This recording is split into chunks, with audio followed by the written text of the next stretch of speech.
Well, hello, America. The president visited Ground Zero today. It's always a pleasure to have him and his motorcade in New York.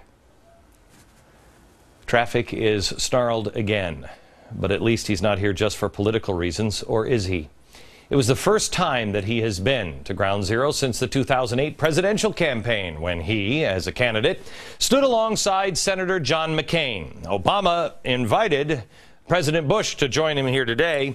Bush declined, said no, he'd like to stay out of the spotlight. Obama then invited President Clinton to join him, and Clinton declined. Clinton, there are cameras. And he said, I've got a scheduling conflict. Really? Really? So why would someone who just said we shouldn't be spiking the ball, spike the ball? Even Bill Clinton isn't going, and that should tell you something. Tonight, I want to talk to you about principle and why it is critical that you know who you are. You know what you believe, and you're able to clearly articulate those beliefs and defend those beliefs. I want to share an amazing quote with you tonight. And as we go through the hour, I want you to keep this in mind. Here it is. In a free republic, a great government is the product of great people. They will look to themselves rather than the government for success. The destiny, the greatness of America lies around the hearthstone.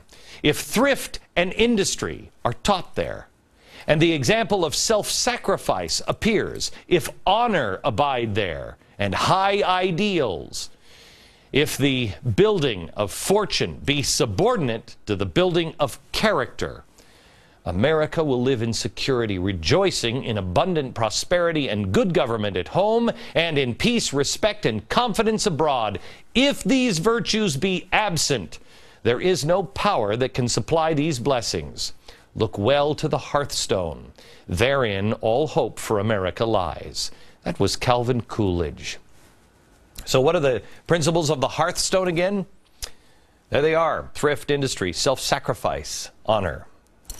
Hearthstone, what's being taught around the fire? What's being taught to our children? Wait until you see what's being taught to our children on tomorrow's episode. The question is, do you believe this? That America will be fine if these things are being taught? If so, guess what? You're soon going to be forced to explain and even defend these things, because America's momentum is shifting towards those who believe that there is a power that can supply these blessings, and it has nothing to do with this. It's been quite an amazing week here, beginning with the news from late Sunday, the death of UBL. It's probably, I think, the biggest psychological boost to America maybe since the death of Hitler, maybe. Bigger than the capture of Saddam Hussein, the most possible significant death since the 1940s. President Obama gave the green light for this operation, and therefore he is getting the credit deserved to him for the role he played in taking out UBL. But now let me ask you, have you seen the ratings? Have you seen the poll numbers? How has this payoff been for him? Well, anywhere from flat to about 11 points. New York CBS Times poll is 11 points. That's the highest it gets. Quinnipiac survey shows a 6-point bump.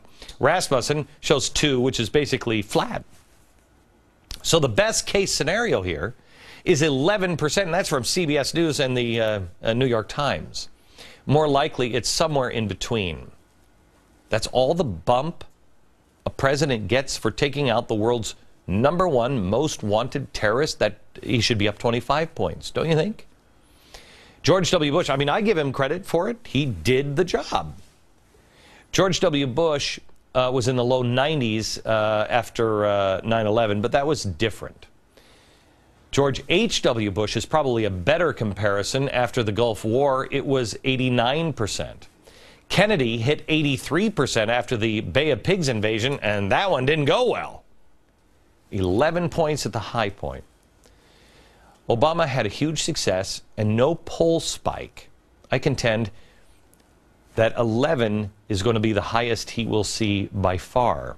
Getting UBL, I believe, will actually hurt him in the long run. Now, I know that's quite a statement here, but here's why. Because it's going to fall apart. People know something's wrong, and it has to do with principles. What are your principles? What is it that you believe in? Now, do you live your life by those principles? What are the president's principles?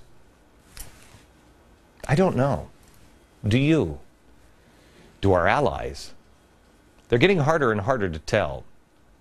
First of all, I don't know if you know this or if you've noticed, but the president is really never there at the fight. I mean, this is the first fight that President Obama has showed up to. Well, you could say, what about health care? Sure, health care was driven by Nancy Pelosi and Harry Reid. Did you notice that? They did all the heavy lifting on that. Meanwhile, Obama was supposed to be vacationing in Hawaii, but he postponed his trip until the Senate passed it. But he really wasn't on the front lines. Libya, another current example. When we launched all those missiles, he was in beautiful Rio de Janeiro, Brazil, while we were launching missiles into the streets of Libya. He was absent. This is actually the first time that I can recall that he put it all on the line. He was there.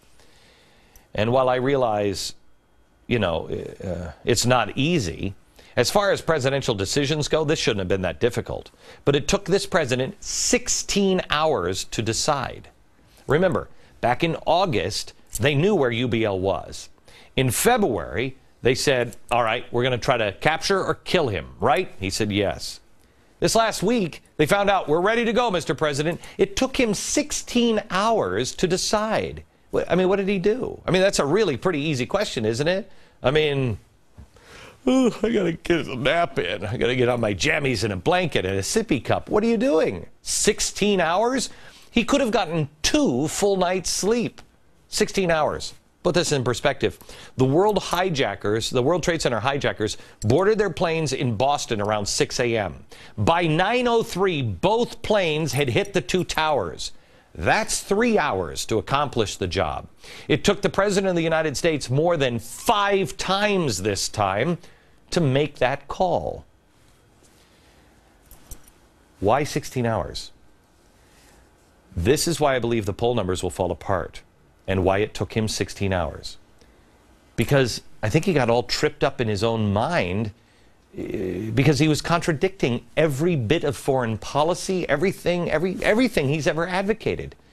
It confirmed everything that he said doesn't work. It actually did work. He ended up doing the right thing in the end, but he did so against everything he has publicly advocated for or against, and sometimes those have switched places. He's against waterboarding, right? Here it is. I believe that waterboarding was torture. And I think that whatever legal rationales were used, it was a mistake. Okay, it was a mistake, yet it was the waterboarding of the hairy back guy that provided the intel that led to UBL's doorstep. So that he must have been conflicted. There's probably 20 minutes on that one. Jeez, man, was I wrong on this one? Now, he's also been calling for the closing down of Gitmo. But without the information from the detainees, we'd be nowhere. He wanted all the al-Qaeda leaders tried in civilian courts. His administration is more harshly investigating criminally CIA officers who interrogated al-Qaeda leaders than perhaps the al-Qaeda leaders themselves. He wants them tried to show off our criminal justice system, but this one he just says go in and kill him. I mean, okay, there's at least, there's probably 4 hours of that one. He said we had no reason to be in Iraq. He's on the record. No reason to be in Iraq. They have no ties to al-Qaeda. Unfortunately, the guy who led to the capture of UBL was captured in Iraq. So maybe there was al-Qaeda, there were ties. What? Now you take to the UBL photos. This one really bothers me. He will not release them now because he's worried it might inflame the enemy. Okay, good. So we don't want to make things worse for our troops. However, in 2009, he pushed for the release of the 2,000 pictures from Abu Ghraib. Finally, he didn't do it because the Pentagon said, are you crazy? It's going to get our troops killed. He says he doesn't want to inflame the Muslims. And that we should all know that Muslims cannot be terrorists. Well, Mr. President, why give the most wanted terrorist a proper Muslim burial? Isn't that a burial? Isn't that offensive to Muslims? Because if Muslims can't be terrorists, why would you give Usama Bin Laden a Muslim burial? That doesn't make sense. There's another hour of lost sleep. So now he's not going to release any of those photos of Bin Laden, because he's said now that he doesn't want to spike the football or pass out any trophies. Okay. But on the same week that he says that, he gives our enemies trophies, allowing the pictures of American troops, the flag-draped coffins, to be published. That just happened, what, today or yesterday? I'm confused, Mr. President. I don't even know what the hell. Who are you? I thought you were against that stuff and for some of the other stuff. Is this part of the change? You keep changing your mind? Change was never defined. And I don't think he's ever been defined in his own head. I'm sure you've heard the jokes about President Obama being the Manchurian candidate, and those dopes now on TV are like, he had brain surgery. What did they replace his brain? Is that what they did now? He's not the Manchurian candidate. However, he may be the manufactured candidate.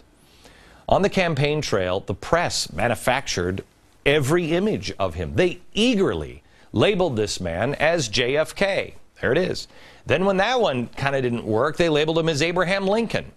He's also been compared to FDR, and the latest is Ronald Reagan. I mean, I've seen the changes in the War Department.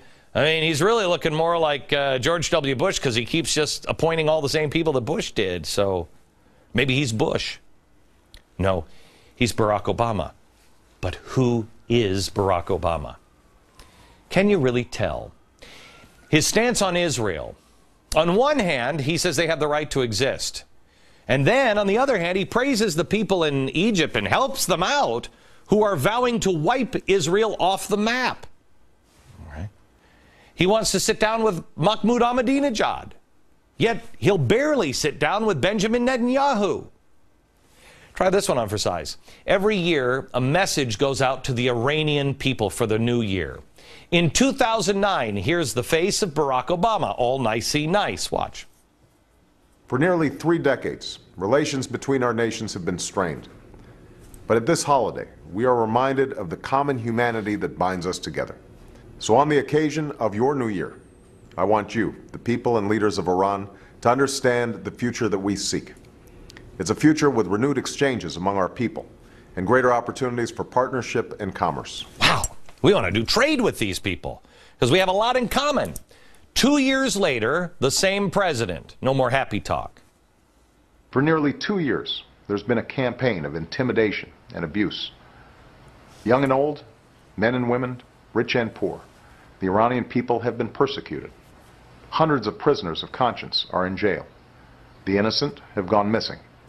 Journalists have been silenced. Women tortured. Children sentenced to death. Is that only 2 years, Mr. President? Which is it? Do we still want to do trade with them? I mean, do you believe they're super nicey nice, or they're torturing women and children? Do we publicly scold them, or do we trade with them? I don't know. Now he's off to ground zero to take a victory lap. I mean, I find this extraordinarily offensive. Now he's off to ground zero to take a victory lap. I mean, I find this extraordinarily offensive. Very offensive. But this is really, I guess, maybe for the families to decide. No, it's not. This is a national tragedy. The president said he didn't want to spike the football, but I think this is like pinning a medal on himself and taking a victory lap around Arlington Cemetery. It's despicable. But I think the American people will see through this. Thomas Jefferson said, trust the people. They'll figure it out. They may make a mistake, but they will figure it out. It wasn't long ago that he unnecessarily, strangely, stuck his neck out to defend a questionable Muslim community center across the street from Ground Zero. Do you remember?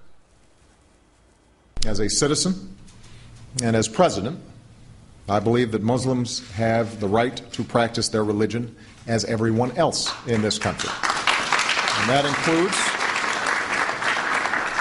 includes the right to build a place of worship in a community center on private property in Lower Manhattan. is bizarre. The Cordoba house, possibly with terrorist ties. Cordoba, by the way, is a word that signifies the beginning of Islamic rule in Spain. And now, all of a sudden, for the first time since he's president, he's there at ground zero. Then there's this, 2009, President Obama promised to cut the deficit in half by the end of his first term, 2009.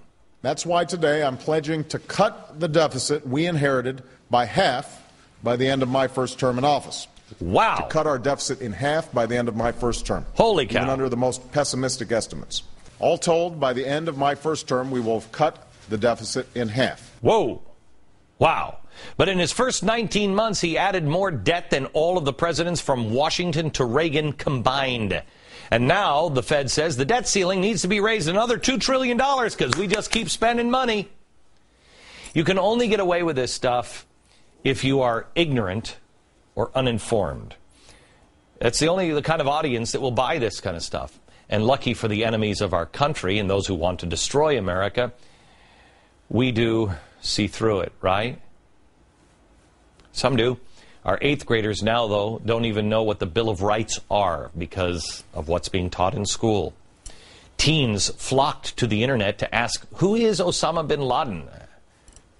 How do they not know?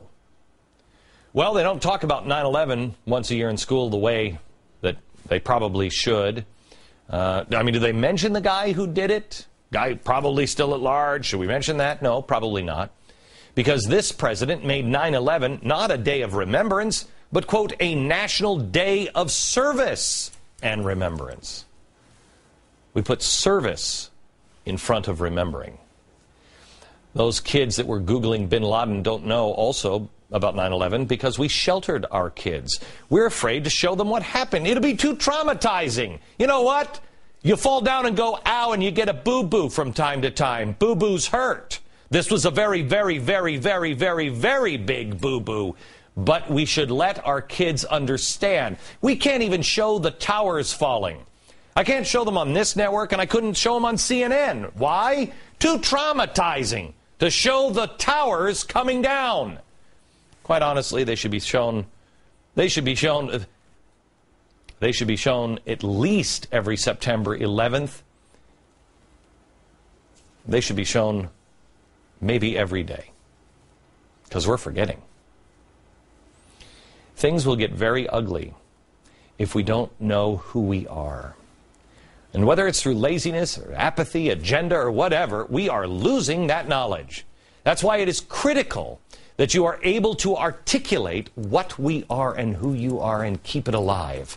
The president himself cannot define himself, and because the government is such a huge part of our lives in this country now, he can't define himself, so we can't define our nation, and neither can our allies, whichever ones we have left.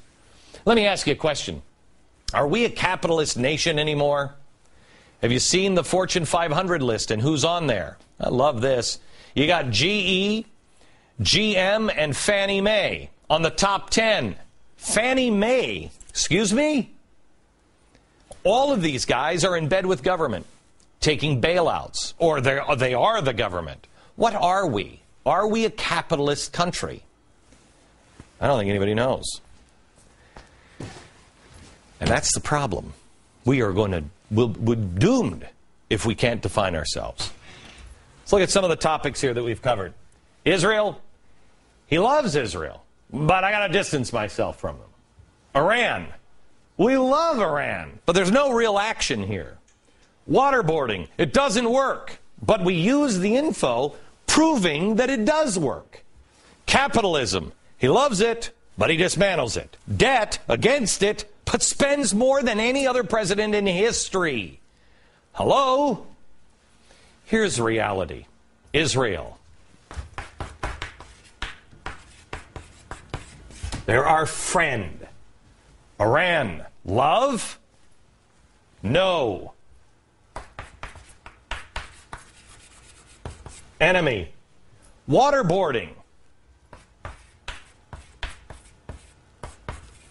Sucks, but it works. You want to debate?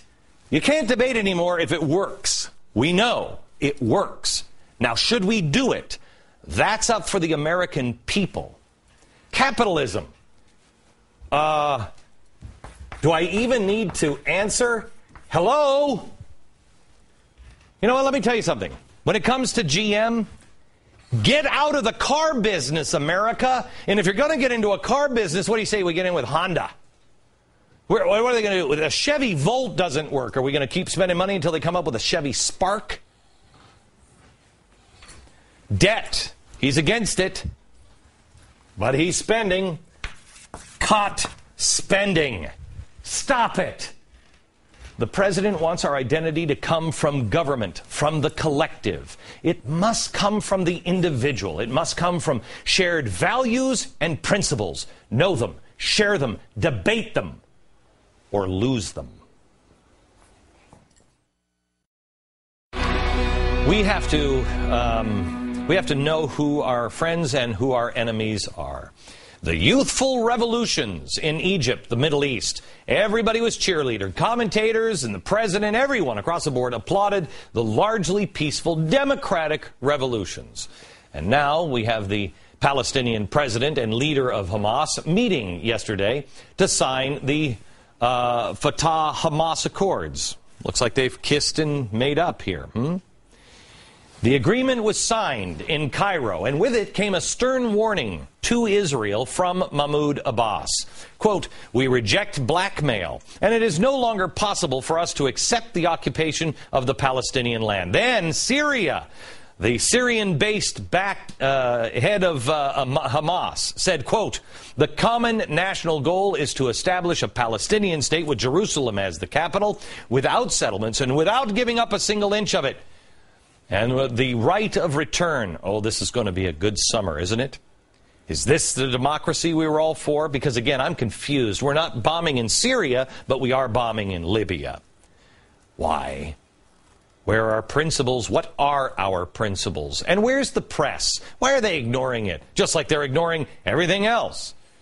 The Lara Logan story, CBS ran, and networks stayed off of this immediately because it was in her best interest. People felt horrible about what had happened, and nobody wanted to make a whole scene out of it. But now she did. She did. The freedom, peaceful, loving people in the crowd that everybody cheered. Last Sunday on 60 Minutes, she told her story. If you have small children watching, this one you must turn television off for. Have them leave the room or turn it off and come watch it later. Because Logan's account of what happened to her in that crowd on that day that Egypt was freed is graphic. Before I even know what's happening, I feel hands grabbing my breasts, grabbing my crutch, grabbing me from behind. I mean, it's not, one person and then it stops. It's like one person and another person and another person. And I'm screaming, thinking, if I scream, if they know, they're going to stop. Someone's going to stop them, or they're going to stop themselves because this is wrong. And it was the opposite. The more I screamed, it turned them into a frenzy. And I feel them tearing at my clothing. I think my sweater was torn off completely. My shirt was around my neck. I felt the moment that my bra tore. They tore the metal clips of my bra. When my clothes gave way, I remember looking up and seeing them taking pictures with their cell phones. I didn't even know that they were beating me with flagpoles and sticks and things, because I couldn't even feel that, because I think of the sexual assault was all I could feel, was their hands raping me over and over and over again. I thought that was the end. It was like all the adrenaline left my body. They were trying to tear off chunks of my scalp. And not trying to pull out my hair, holding big wads of it, literally trying to tear my scalp off my skull. And my next thought was, I can't believe I just let them kill me. That was as much fight as I had, that I just gave in.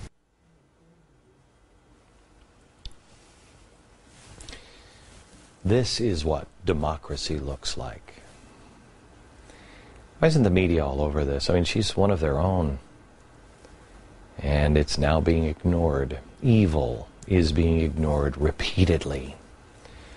There's something else the media is missing. A week after this happened, the 9th most powerful Muslim in the world, Yusuf al-Qaradawi, the Muslim Brotherhood's spiritual leader, was speaking in the very same spot.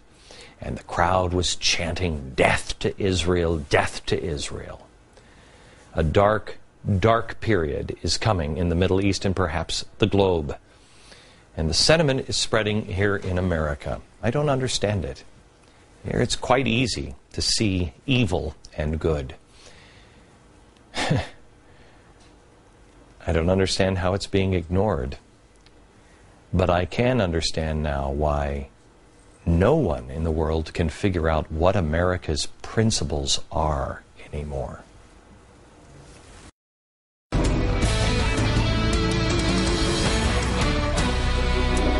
You know, in America, you have a right to say stupid things, and that is the principle that allows for the existence of MSNBC. However, whether we happen to agree or not, I support everyone's right for free speech. Never have I said someone should be silenced. It is when people, however, start acting stupidly to go along with it that they shouldn't be silenced, but now the problems start creeping up. I want to show you the scene in Tucson earlier this week. It is pretty frightening stuff. Here it is. The SWAT team is coming in, right? It was the aftermath of a disaster. Or maybe it was a crime in action. Or worse, maybe it was just a victory for a nearby sports franchise, huh? No. These police officers were forced to restore order at a local school board meeting. If you remember, I told you the story last week after a Tucson school board meeting got a little out of hand before it ever got underway. The school officials had the nerve to suggest that teaching children to try to reclaim American land from Mexico is a kind of a questionable concept. Not, of course, questionable enough to cancel the class. No. Just questionable enough to make sure the class is an elective rather than mandatory. There is a legitimate question over whether this class is even legal. You see, Arizona has one of those crazy laws that public schools just can't promote the overthrow of the United States government or promote resentment towards a race or class of people, among other things. What hate mongers in Arizona. You remember when you were a kid and you got back from recess only to spend the rest of the afternoon learning how to overthrow the government? Oh, man, those are the days. So what else is taught in this wonderful class? Well, I have some of the material here. It's really fantastic. I like the part about Thanksgiving. Thanksgiving is the day when the dominant white culture celebrates the beginning of genocide. Oh, those memories of turkey, stuffing, cranberry sauce, and Grandma talking about genocidal celebrations. Sorry. Yes, it is part of the upbringing of every gringo. But let's not forget the fantastic scholarly moments when kids are taught that Americans are currently taking over America through multiplication. Yes. How did students react to the extreme injustice of having to opt into this wonderful class? Watch.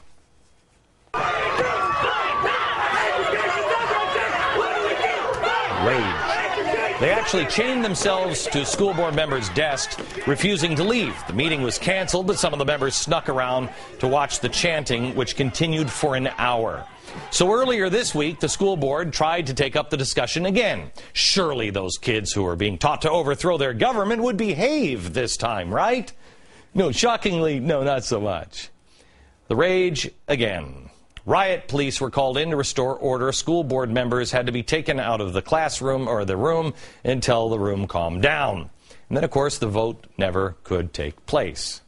You know, the chant from Wisconsin, "What does democracy look like? This is what democracy looks like. This is what democracy looks like." Yes, it is. But you'll never guess who's involved in this spontaneous eruption. We'll show you more next. I just showed the outrage that erupted at a school board meeting in Tucson this week. Police in riot gear had to be called in because the teenagers were out of hand. Might look like a scene that the left would typically applaud as a spontaneous uprising. Right. Grassroots. It's grassroots community organizing, you know. But this time, even the liberals are concerned. Journalist Mike Shaw, who lives in Tucson, Arizona, talked to a woman who describes herself as a former community organizer and a Democrat. She is part of a nonpartisan group that was asked by the school board to look into this curriculum.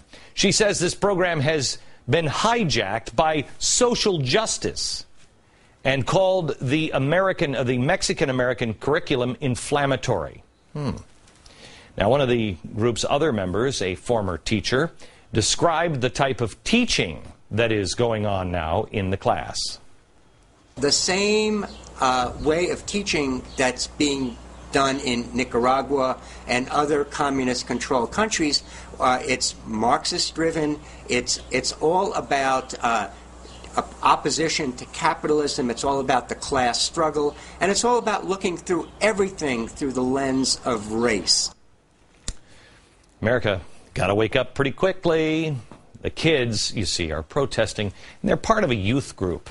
Yeah, and they're being coached to act this way by a local professor. He was in the back of the room handing out speeches to each of the children. They were being ordered, commanded, and they were being good soldiers. No one in the world could have convinced me that that was actually occurring until I saw it myself. That lady is the one who is the Democrat, liberal, that actually agrees with social justice, that's saying, help. They're also getting support from local community organizers. Well, I want to show you this picture. I mean, let me show you the picture of the protest here.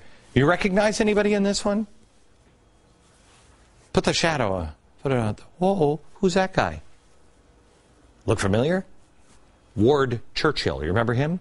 The former University of Colorado professor who was fired after his comments about 9/11, calling the innocent victims of 9/11 little Eichmanns. You remember, that eventually led mercifully to his firing. What on earth is he doing in Tucson? Probably looking for a job. Seems like teaching this sort of material would come quite naturally to him.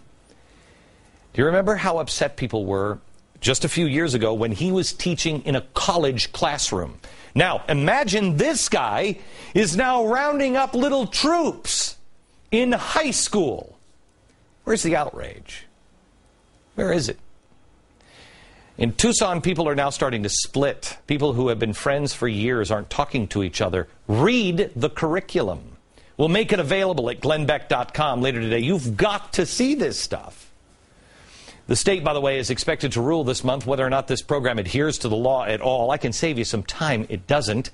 The school district stands to lose millions in state funding, which, of course, they should if they can't stop teaching kids to revolt against the government. I mean, it's really not that high of a standard to clear, is it? Wake up, America. Indoctrination is repeating itself over and over, not just in Arizona, but all around the country. And tomorrow night, I'll be talking to teachers from all around the country who have said they've had enough. They've had enough. Don't miss tomorrow's episode. A few years ago, I met a guy named Marcus Luttrell. I met him after I had been told over and over again about this book. He's the only guest I've ever had on my radio show that I asked back 3 days in a row.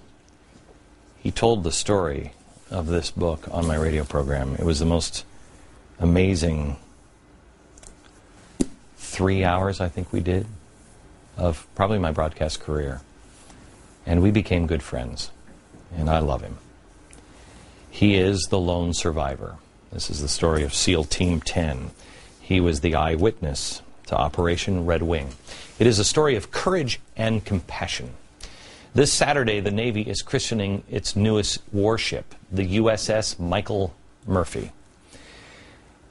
He was a member of SEAL Team 10 and good friends with Marcus. They went into Afghanistan after the World Trade Center bombing. They were some of the first people in Afghanistan, and what they were doing there is they were just trying to watch one guy. They were told, just watch him. Keep track of him. They were looking for one guy, and they were hiding. And it was their compassion that got 3 of the 4 killed. They had 100 Taliban fighters that they were around, and they were hiding, and a shepherd came over the hill and stood on this log. And one of them was hiding underneath the log, and he just kept thinking, don't look down, because they had to kill him if they were found. Just then, the shepherd's son stood up on top of that log as well. They looked down. The SEALs didn't kill the child. They just couldn't kill an innocent child, even though that's what they're ordered to do. If you get caught, you kill them, otherwise they're going to turn you in. Well, one of them said, we can't do it. And their compassion had them let these two go. Well, as soon as they got over the hill, they went right to the Taliban and ratted them out. And Lieutenant Murphy's courage and his compatriots, the courage that they all displayed, is the reason why his name is on this ship. My friend Marcus Luttrell and two of his other SEAL members were trapped in a ravine with Michael Murphy. And they could no longer get a signal out. And there were 2,500 Taliban now trapping them in there, and they're just shooting down. And they're dying one by one. And Lieutenant Murphy knew they had to call for help. The only way he could get a signal is if he went right out in the open. Everybody knew he was going to die. He knew he was going to die. But he went out and made the call. And the Taliban shot him. At one point, they shot him right in the center of the back, and he dropped the phone, and he reached down and picked it up and finished the call. He even said thank you at the end before he hung up. He died trying to save his friends. This is the most incredible story you will ever read, The Lone Survivor by Marcus Luttrell. I am proud to call Marcus my friend. He is the only surviving member of that team. I told this story on the air today in a little more detail. You can hear it if you go to glennbeck.com. But it's appropriate on a week where we are saluting the SEALs. How appropriate we salute Navy SEAL Michael Murphy. A ship named after him. But to me, it will always have a subtitle: Compassion and Courage. Coming soon, the first ever Glenn Beck Quiz Show. Think you could answer questions about the stuff Glenn's covered over the last 2 years? I talk about the dangers of big government, collective salvation, the Tides Foundation. If so, we'd like to put you to the test. Who does Glenn call the spooky dude? Spooky dude. Who does Glenn hate? Hate this guy. Who does Glenn love? I love him. Show off your Beck IQ and write in for tickets at beckquizshow@foxnews.com. Do you understand? This is a ridiculous show, but I'm glad you're here. Make sure you join us. That game show sounds actually like fun. I don't think I could do the last one. I don't know. Tiffany, am I going to be the... Are they playing against me? They are going to be challenging you about your own show. I don't even know. You might score better than me. I don't know. Tomorrow on this program, it is time for teachers to be heard. We've talked to students. We have talked to parents. But teachers. Tomorrow, a full audience of teachers that are tired. And they are going to take on the indoctrination in their schools and unions. You will be surprised to learn these teachers don't want tenure. A lot of them don't even want unions either. They want to teach, but the system, they say, is preventing them from doing it. It's an hour that you must watch, and I urge you to watch with your kids. And then Thursday next week, we're going to fill our audience full of viewers who say they've been inspired in one way or another by this program. They took action in their communities or just in their own lives. And if you'd like to be a part of that audience show, send us your story along with your name and your town to GlennBeckTix, T-I-X, @gmail.com. Put inspired in the subject line and come on to New York. While you still can, you don't need a passport. We also want you to tell us some of the other shows that maybe you'd like us to do. Maybe we've missed some history on a subject and you'd like to hear more about it. We want your voice to be heard. Until tomorrow night from New York. Good night, America.